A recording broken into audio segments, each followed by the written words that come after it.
Welcome, listeners. As you know, I'm Lawrence Yang. I'm a family doctor in Surrey, British Columbia. And today we have a guest, Monica Tan. And Monica and I just met last week. Monica, I understand that you're a trauma therapist. I So sure am. tell me what that means. What do you do for work? Yeah, so I'm trained as a therapist, a social worker. I have my master's degree in social work. And what do I do? I help people move through and heal from past events that are upsetting and hurt. Yeah. Um, I'm not sure how to do this. How do I explain what I do?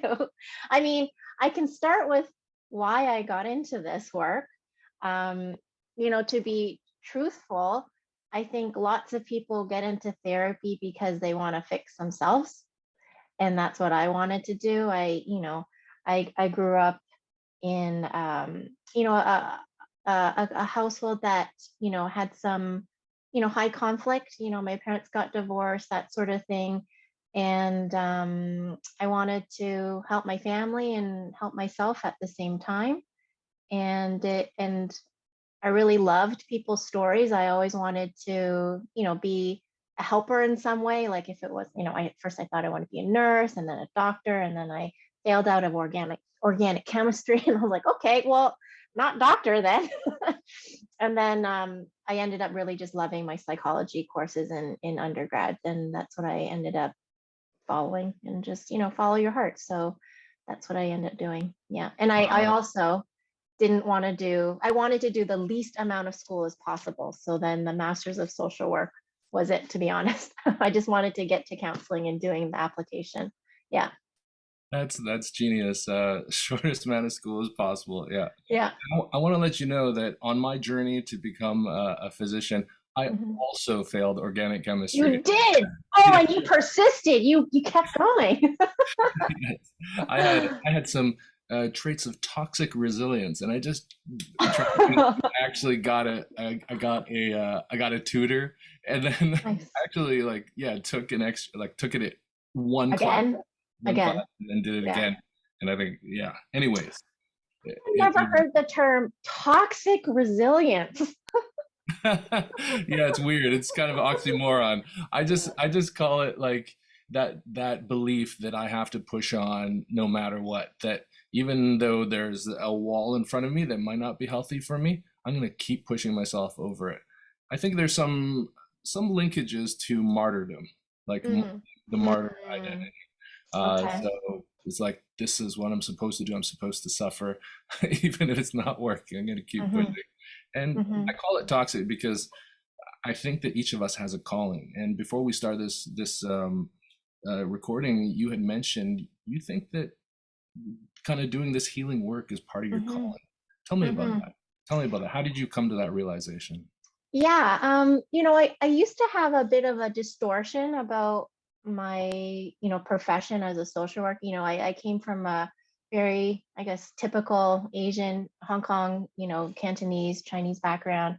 And everybody in my family is from, in the medical field. So my dad's a family physician. My brother, he was an emergency doctor. My mom was in pharmacy. And so it was kind of just expected, you're going to maybe do something in the medical field. And then I kind of just veered off a little bit. I'm kind of medical, I'm kind of healthcare, and it's just feelings and trauma. That's what I heal and I help, right? I help in a different way. So now I have a healthier relationship with my work, and I just call myself a helper. We're all in the helping field in my family, and I just help in a different way. Yeah, how did I come to this? This is my calling. It's a great question. It was a bumpy road to get here. And um, I was just really interested in people's stories. And I remember my mom telling me that I was just such a slow eater in restaurants, because I would just be like watching, observing people and listening, and I would forget to eat.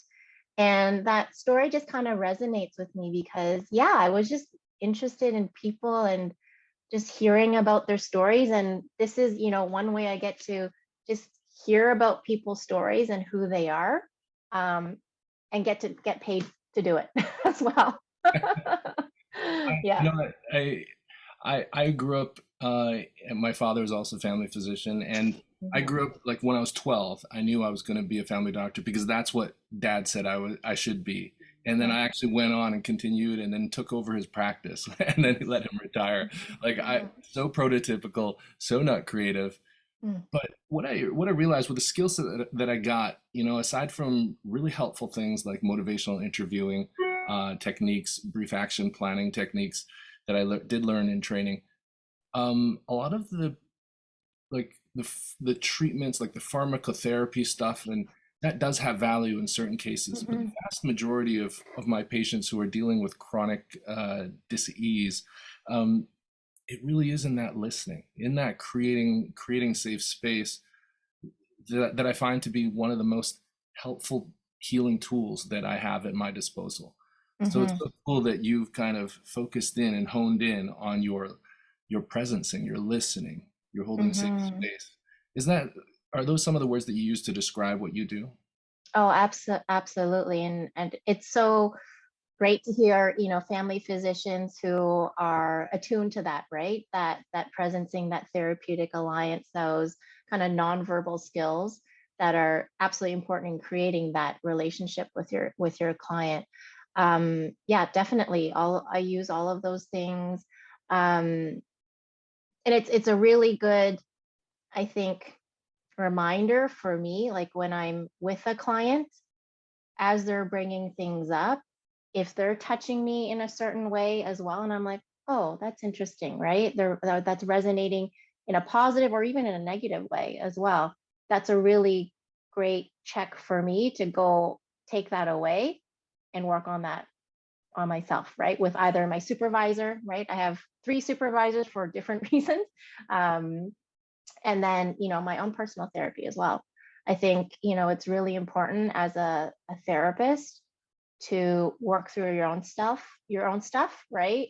So that you're not bringing it into your sessions and you're sort of, that, as clear a conduit as possible. So your instrument is clear. I'm not reflecting any of my gunk onto you, right? Yeah. Is that what they call like projection or countertransference or something Yeah. like that? Can you Yeah. kind Transference, countertransference. Yeah. Yeah. can you tease those out for me if it's available to Yes. your work now? I always get confused which one is which. So transference is when the client is projecting things on you, right? And countertransference is when the therapist is projecting things onto your client. That's it. Okay. And these concepts of kind of having energetic boundaries between yourself and your patient, um, emotional boundaries and stuff. That's something that as a counselor in training, that's something in training that you guys talk about explicitly. Is that correct? You would think so. I mean, it's been a while. Graduated maybe 11 years ago, and they absolutely talk about it, self-care, all this sort of stuff.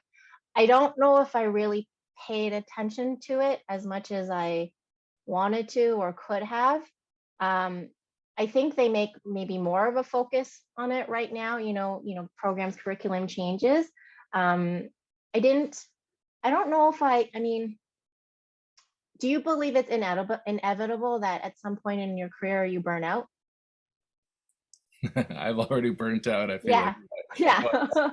I feel like twice, but I think a lot of that was my lack of understanding about boundaries and about the Yeah. capability of other people. Yeah. Yeah.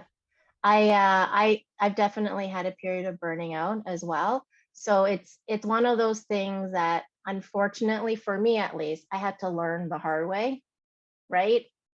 Kind of getting too close to that fire, working too hard or, yeah, just not taking care of yourself afterwards as a helper in the helping profession. And that's what actually led me to walk away from counseling for a period of time. Yeah. So I started off my career as a crisis counselor on the phone, and you're dealing with high risk situations, domestic violence, um, and I got burnt out on that for maybe after about 5 years or so. And luckily, a supervisor position came up, and I got that position, which was really great. And it allowed me to, stay clinical and not be on the front lines.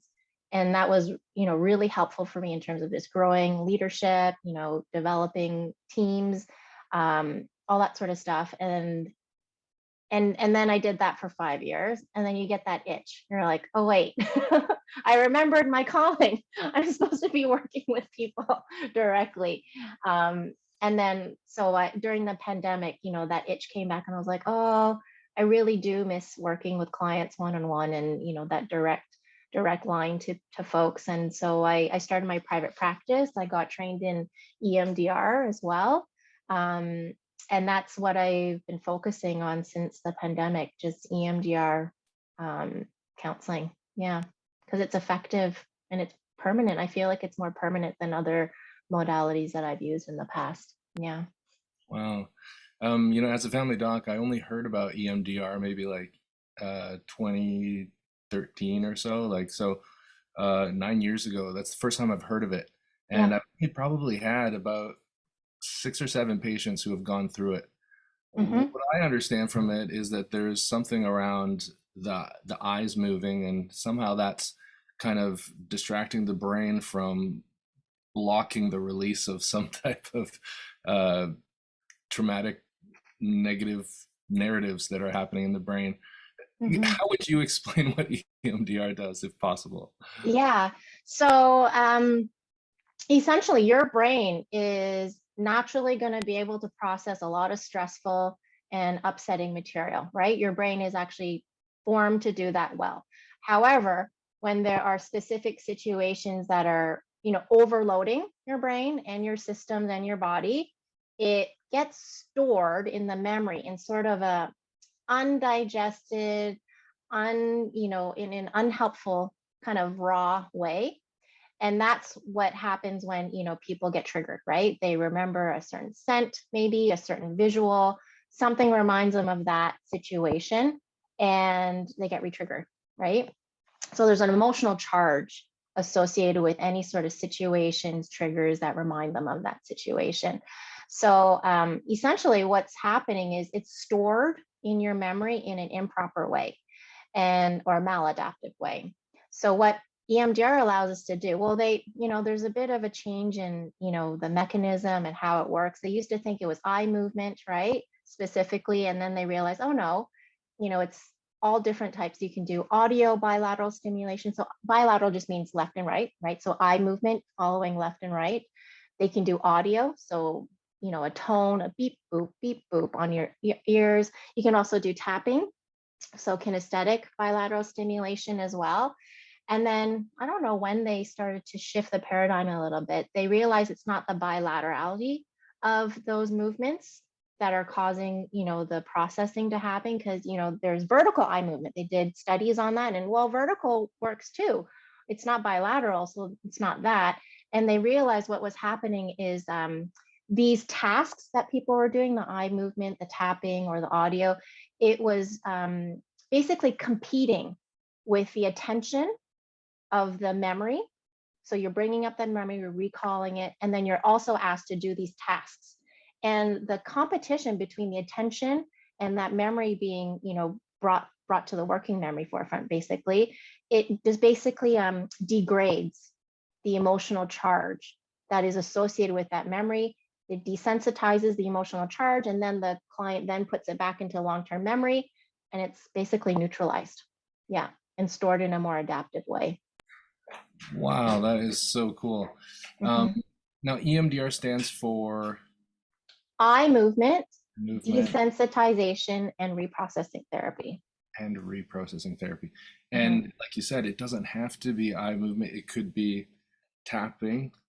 It could be oral stimulation. And I've seen some like TikTok videos actually recently where Oh yeah, somebody who has anxiety says, "Put in your earbuds," and then they play a sound that like alternates. binaural beats. Yeah, yeah. That's so It can be very cool. calming. Yeah, I mean, I'm just a bit like I'm in the process of finishing another training on EMDR, and they do all sorts of distracting techniques. So they ask people to count backwards by 3 from 100, right? They'll ask you to spell words. They'll even do, sign of, they call them, I forget, like surprise techniques, where they just, they'll just ask a question in the middle of processing, like, why are you wearing red socks? And it just kind of disrupts them. And again, it's just disruption, the competition between what's actually held in the memory and something present.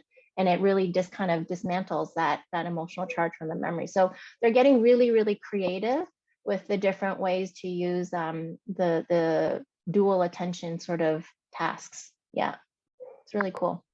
Wow, that is so neat. If you're someone who does this work, this trauma healing work, maybe Yeah. an MDR person, is it purely technique? Is it like a technical thing? Is it just being a technician and doing it? Or do you have to be a certain way in order to be more effective?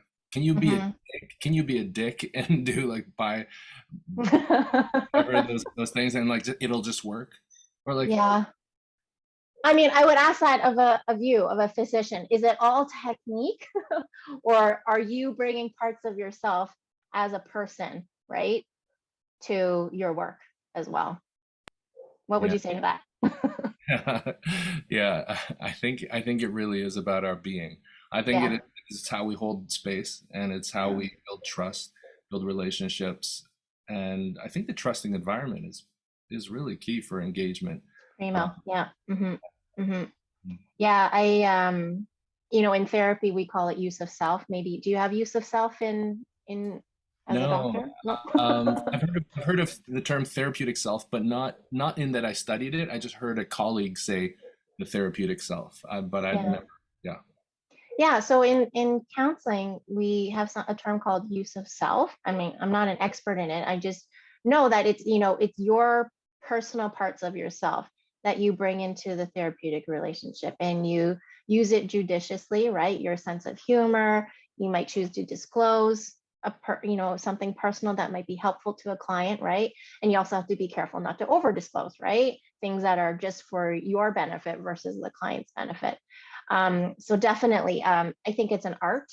You can be trained up, except there's an intuition that's always involved with, I think, any type of healing work, right? And if a client doesn't sense your authenticity with them, your presence with them, clients are savvy. They can kind of smell through that, and they just won't continue with you, right? Or if it's not a fit, then they'll stop seeing you. So that's a really good yeah, notice. Yeah. So you said that you had stepped away from some of the direct patient therapy work for a while and Mhm. some leadership stuff. Um, do you find that being a trauma therapist is something that fulfills like your all your goals, like your financial needs and everything? Is it some? Mhm. Is it a great career if you want to be really wealthy? That's a good question. Um, Again, I think my beliefs about wealth and counseling have changed over the years. I I used to, well, my parents warned me, my mom warned me actually. My mom said, it's going to be really hard, right? She said, it can be emotionally really taxing. She knows I'm sensitive, and that's probably part of my superpower in this. Like I am sensitive, and that's, why I'm good at what I do. And then also I'm sensitive, so I have to be careful. So, there, what's the question again? Oh, wealth. Yes. Does this career as a trauma healer, trauma therapist, does that meet your dreams Yeah. of a prosperous life? Yes. So I used to think I had a much more limited view of the wealth part of this. How, like, I used to think it's not right to charge a large amount of money for this, right? Not that I didn't think it was good work. It just felt icky to charge a decent amount of money for this. And that was my stuff, right? My relationship with money and that sort of thing. And then, through my work with Sai, I got over some of my money programs. And I think it can be certainly lucrative if you're in private practice, if you specialize, you get really good at what you do. um, it can be. Yeah, I think it can fulfill. And if you start, training or teaching courses or doing group work, kind of maximizing your time that way and having a bigger impact, um, I think I think it's definitely possible in terms of wealth. Yeah. That's good to know. Yeah, Hmm. behind me, this logo was very intentionally built, myself and a logo designer. Over here on the heart space and the pluses, it's about increasing kind of health outcomes in the community. Yeah. Uh, and over here is you have like health professionals who are happy, Smiling. and then you have families who are Families. smiling and they're happy. So there's the experience of health professionals and patients or the community really having a good experience of healthcare. And then over here is Yeah, the what's bill. that? The Is bill. the bill, and it says savings on it. So it's about being a good steward of resources because in Mhm. Canada we have a public health system. So it's about being cost conscious and just not wasting overall, not wasting Yeah. efforts, not wasting human resources or time. And so, you know, I think being a in the helping professions, some of them are very lucrative, and they're very challenging to do. Think Hmm. like being an ophthalmologic surgeon or being a urologic surgeon or Yeah. being some other types of specialists. Being a Hmm. being a family physician, it's hard work, arduous work, Hmm. but you can definitely build quite a bit of wealth as well if you're conscious with how your expenditure and Hmm. finances. Hmm. You had mentioned psi, like, and psi is not something that we've talked about before on this podcast. Hmm. Psi, how would you describe psi? PSI. How would I describe psi? Um, well, there's a technical like elevator pitch word like framework that I use. What did I use? Have you played PLD before? No, I haven't, and most Okay. listeners have no idea what PLD is, and I don't know Okay. if they need to. Um, so how would I describe it? Psi is just an educational course, right? That helps you get past your limiting beliefs and to what your, most desired goals are in life. That's it. It's an educational course. Yeah. Isn't that kind of like getting past your stuckness, getting past, isn't that kind of like getting past some traumas? Is It can is, be. is psi Absolutely. is psi a form of trauma therapy? It's a great question. Yeah. And I love kind of talking about this with other therapists who have done psi work. Do you know much about, therapy? Like, are you trained in it? Because you talked about motivational interviewing. Like, do you know about CBT, cognitive behavioral therapy? I took like a weekend CBT course with Dr. Greg Dubord. Do you know him? Greg Dubord? Oh, okay, he's out Mhm, of mhm. Ontario. And I think you're located in Ontario too, right? Yeah, I Yeah. am. Yeah. So I took a weekend course on CBT. That's it. Okay. So very Okay. minimal, very minimal. Okay. Well, as a therapist, as I'm going through this, I have like the lens of therapy, obviously, right? And I was talking to one of my colleagues who just took it, and she's like, we both said, they use principles of CBT. We can see that there. They just frame it in a slightly different way. You know, um, there's attachment. Your relationship with your parents, attachment work there. Um, so there are elements of therapeutic concepts that are done sort of in a group environment. Is it trauma work? Yeah, there are definitely elements of it that are therapeutic. Yeah, I think I know what you mean. We've been instructed before in our trainings or when we're dealing with adverse childhood experiences, like when ACEs.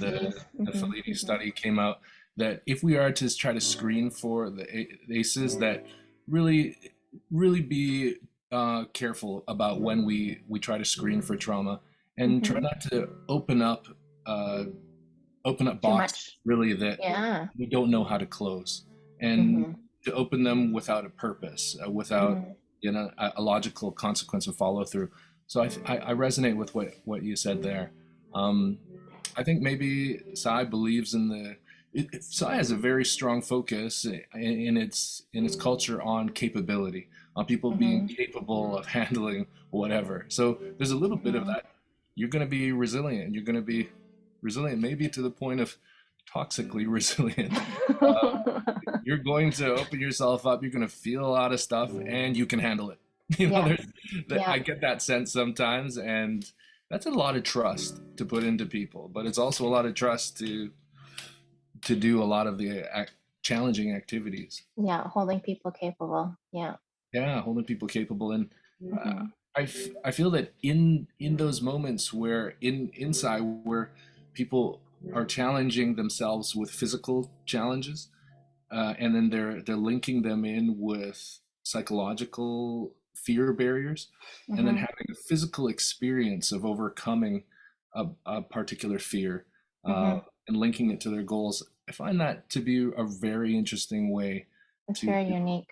to build Yeah. to build more self-efficacy, or a sense of self-efficacy, and a sense of achievement and power and empowerment. So Hmm. I find it is a form of healing in my opinion too. So Hmm. um, I like that you touched on that. And oh, hold on, I want to go back. I love that, you're very trauma informed as a physician as well about, I love hearing that, I don't open things up with for no reason as well. So that's great. And then going back to um, the exercises and the immersiveness of psi, I think that's where it's very different than one-on-one individual therapy. The immersion and the intensity of it, right? A whole week and hours of this versus once a week, maybe once every other week. Um, that is very different. And for myself, having gone through, more traditional therapy and then the immersive experience of psi, it is very different in that it hits you in a different way, right? Hmm. yeah, our traditional one-to-one health professional and patient, that Hmm. power dynamic, it's not it's artificial. It's a creation, and I think it's a construct of what historical construct of how healthcare was delivered. I think Hmm. um, I think we're made to heal in community too, and so I think Psi leverages community in that Definitely. way, in a positive way. Hopefully, mostly positive. Hmm. As long as there's uh, some type of checks and balances and some good leadership. Good leadership is so important in those communities. You know? Absolutely. I think, yeah, the community aspect, the social aspect of it is so much, yeah, more powerful than just, the one-on-one relationship with your therapist. And having um, done groups, been part of therapeutic groups as well, that camaraderie, that knowingness, right? That you're not alone, that sense of oneness, right? Like, oh, I'm not the only one is very healing. Just knowing that in itself is transformational. Yeah. And I hear, and like, as you've experienced, just listening to stories of other people, you get so many ahas, learning from other people's stories as well. Yeah. Yeah, sometimes in the sessions, I just find myself weeping because of the expressions of joy or love or Hmm. pain that they're feeling, and Hmm. I feel that as they are expressing their healing, I feel that I'm healing as well, and some Yeah. even though I have some unspoken things that I have experienced. The resonance. Yeah. Hmm. Resonance. You mentioned the knowingness, the sense of community. There was a question that I had. It'll come back. So coming back from where I met you, we met in Albuquerque. No, we met in Santa Fe, New Santa Mexico, Fe. actually, Yeah. just last week Hmm. at a Personal Success Institute event for graduates called Momentum. Momentumites. Yeah, Momentum. um, what what was a highlight for you? What was something that I'm going to Hmm. take that home and I'm going to make a change? Oh, so many. It's how can I pick one? Hmm.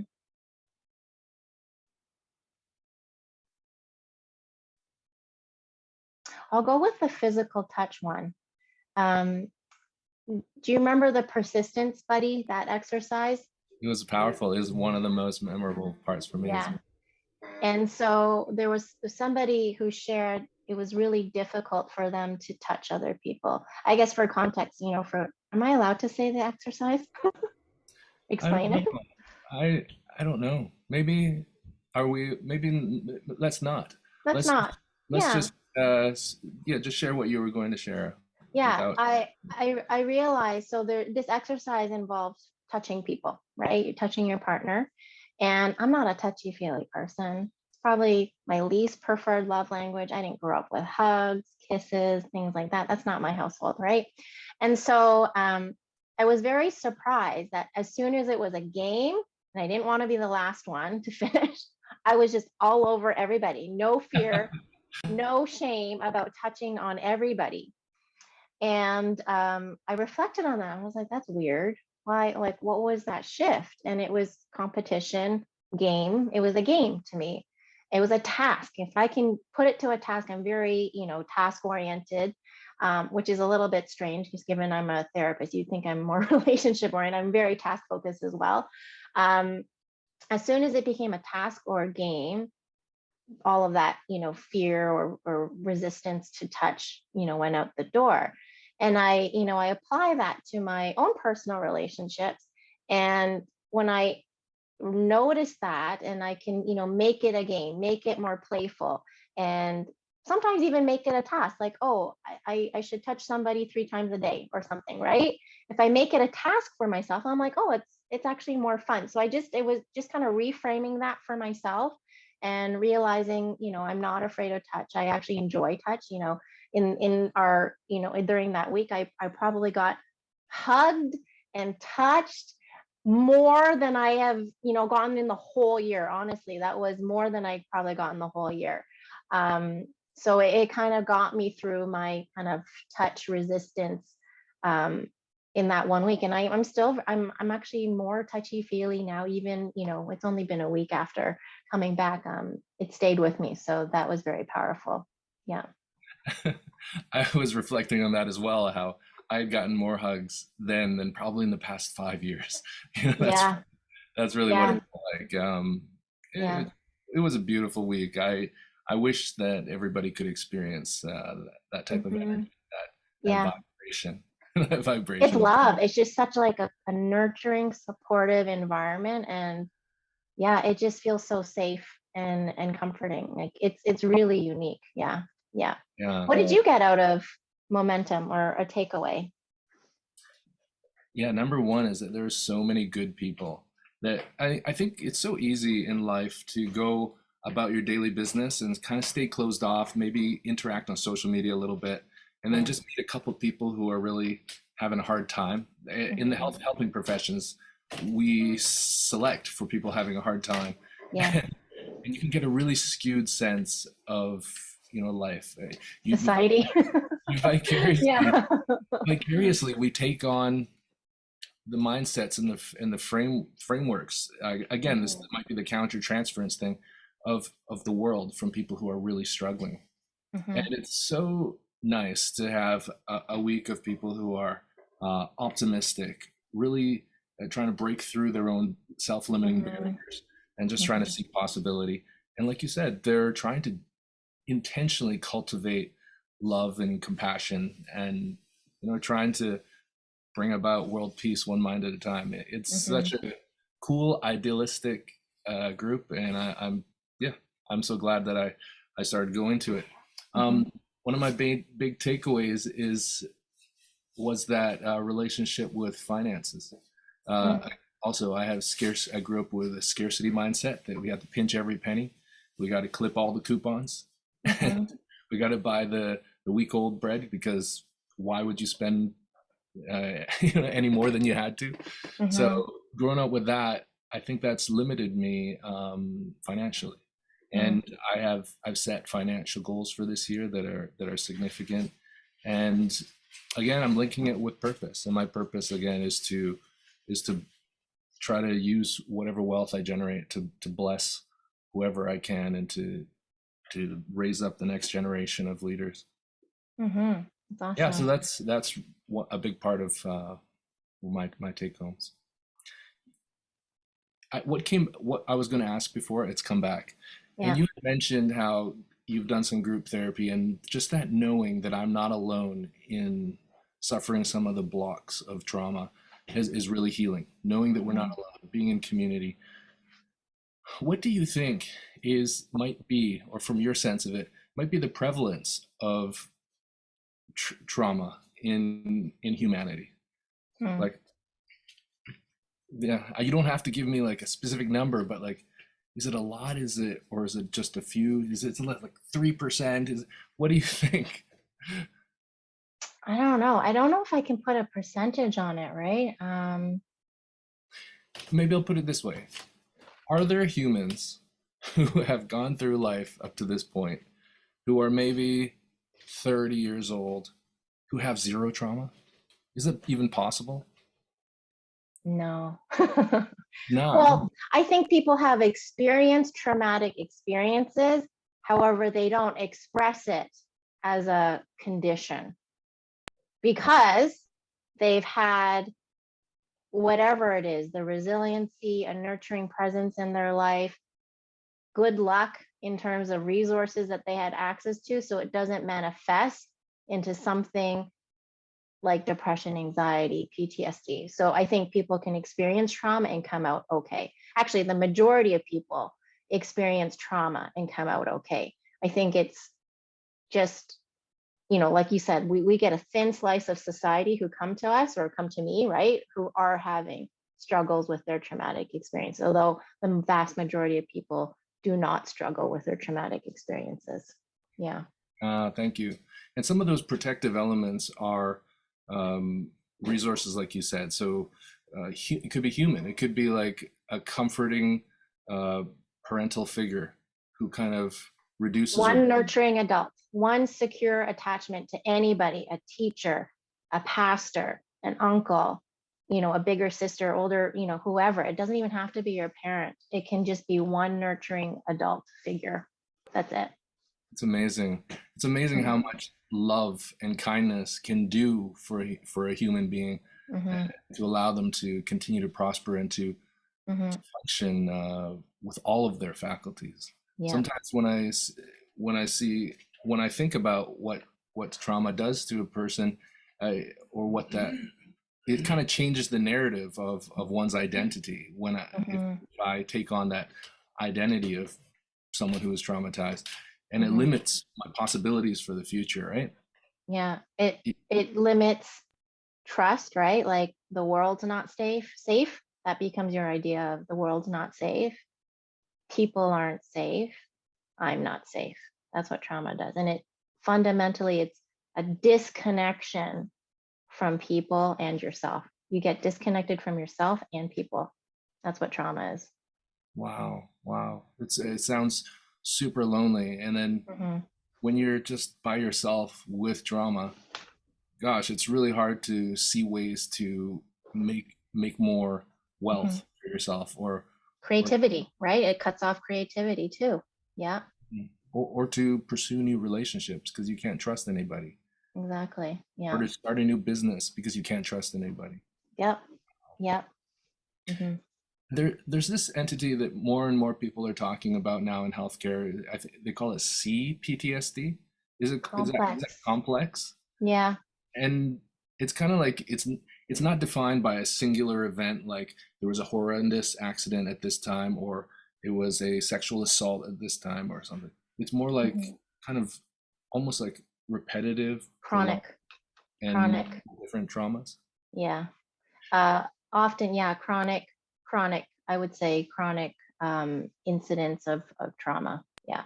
I think it's kind of a new thing. Like I never even saw CPTSD until probably 2020. And Mm-hmm. it might have been coming to me more through literature during the pandemic. I think Yeah. because there's this, at least colloquially, we're saying all health professionals during this time have been exposed to increased demands, more distress, and some Mm-hmm. elements, especially if you're working in maybe the ICU or something, CPTSD, like some Yeah. yeah, some of that. And yeah, and so I more and more I feel like the your field, the field of understanding trauma, traumatology, as one of my friends Mhm, calls it, is such a interesting and such an important field for our health system to invest in and to grow. mhm, So mhm. I'm really hoping for you to continue to scale and expand your services. It's so Thank awesome you. to hear someone say, "This is my calling to work with trauma." Mhm, So cool. mhm. There might be some, I don't want to kind of finish off with this. There might be Yeah. some health professionals listening to our discussion now. If they wanted to learn more about trauma or about healing from trauma, what are some resources that you might recommend? Resources. Um, Maybe a book, maybe a like a podcast. book. Book. Okay. Anything by Bessel van der Kolk.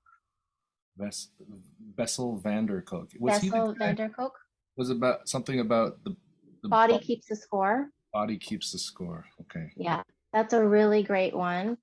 Um, I mean, Francine Shapiro, she's the creator of EMDR as well.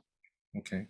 Yeah, Francine Shapiro. Okay. yeah, yeah. I think those two would be great starts. Yeah, Bessel Yeah, van it der sounds Kolk. like they probably have fantastic reading ahead. Mm-hmm. If Mm-hmm. people are interested to learn more about yourself and maybe even maybe become a client or refer someone to you, how might they do that if that's a Sure. good Well, I'm so you can find me on Psychology Today in Canada's directory and just search for Monica Tan and all my contact info is there. I don't have a website yet. I'm in the process of getting that right now. So it's yeah, through Psychology Today. Yeah. Do you have the URL already, the domain name lined Well, up? yeah. Well, eventually, yeah, monicatan.ca. Yeah, eventually. Are you going to be the first monicatan.ca? Yeah. Nice. Congratulations. That's Thank awesome. you. Yeah. I want to appreciate you and thank you so much for joining us on the FTS in the Zoom podcast. Thank you, Monica Tan. Well, thank you, Lawrence, as well for inviting me. It's been a pleasure. And yeah, I had a lot of fun doing it. So thanks for having me as a guest.